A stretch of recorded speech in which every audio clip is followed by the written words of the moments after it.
And in that moment, I realized, what would I do if my player told me they'd lost their joy and they were going to quit? I'm sitting at a park bench right now, and it's a park bench like this, and I had a conversation between another parent and myself, and we were waiting for our players to come off the field. It was a game that they had played, and I could tell he was agitated, and he was another coach like me, and so we'd known each other for a while, and he confided in me that this is probably his player's last game, that she had lost her joy, that she was going to quit.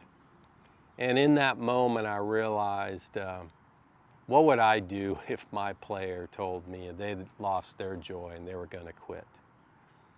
And that's when I realized I needed to get serious about really knowing, were we on the right path? Did I know what the warning signs would be? How would I know before we'd even get to that point where my player would say something like that? And that's when I began to realize that I had to be thoughtful. I had to be purposeful. I needed to know where we were going, because there are times when we get stressed as parents. And how do we move out of that stress to find success? Because there's times when we see success, we experience success, but success is fleeting.